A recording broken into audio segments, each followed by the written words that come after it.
بسم الله الحمد لله وبعد. هل تعرف قصة الصحابي عبد الله بن سعد بن أبي السرح؟ هذا الصحابي قرشي يجتمع مع رسول الله صلى الله عليه وسلم في نسبه، وهو أخو عثمان بن عفان من الرضاعة. كان عمره يوم بعث النبي صلى الله عليه وسلم 10 سنوات، فبلغ أو أسلم، ثم هاجر للمدينة بعد إسلامه، وكان يقرأ ويكتب، فكان من كتاب الوحي. في ظروف غير معلومة كفر عبد الله بن سعد وارتد عن الإسلام وعاد لمكة، وكان يجالس كفار قريش فيقول: ما يعلم محمد ما يقول، وإنه يوحى إليه مثل ما يوحى إليه.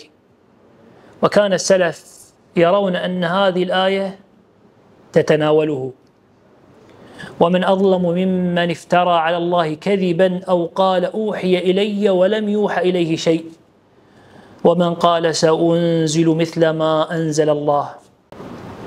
لما فتح رسول الله صلى الله عليه وآله وسلم مكة، لم يعف رسول الله صلى الله عليه وسلم عن جميع أهل مكة كما يتوهم الناس، وإنما أهدر دم جماعة وطالب بقتلهم ولو كانوا متعلقين بأستار الكعبة، وذلك لفرط أذاهم.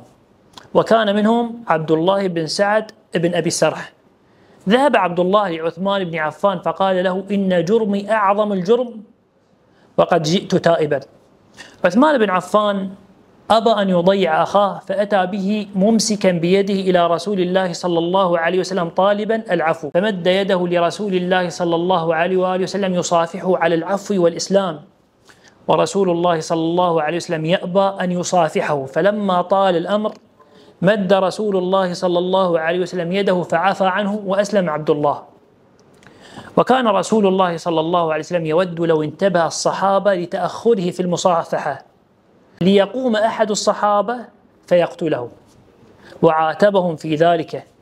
فقال عباد بن بشر: والذي بعثك بالحق إني لأتبع طرفك من كل ناحية رجاء أن تشير إلي فأضرب عنقه. فقال رسول الله صلى الله عليه وآله وسلم: إن النبي لا ينبغي أن تكون له خائنة الأعين. حسن إسلام عبد الله، وقاتل مع رسول الله صلى الله عليه وآله وسلم وخلفائه في المعارك كلها، وولاه عثمان بن عفان حكم مصر لما فتحت بعد عمر بن العاص، أول حكام مصر من زمن عمر بن الخطاب. تولى عبد الله بن سعد قيادة الجيش في مصر، وهو قائد أول نصر بحري للمسلمين في معركة ذات الصواري، وقاد فتوح المغرب، وكان له شرف افتتاحها، ومات شهيدا في معاركها. هذه رحلة طويلة لرجل أراد الله له ما لم يرده لنفسه في مواطن كثيرة.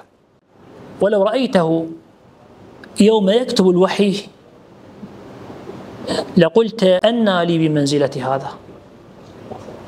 ولو رأيته يوم يفتري على النبي صلى الله عليه وآله وسلم لقلت: أنى يؤمن هذا. وخزائن الله أوسع من أوهام البشر.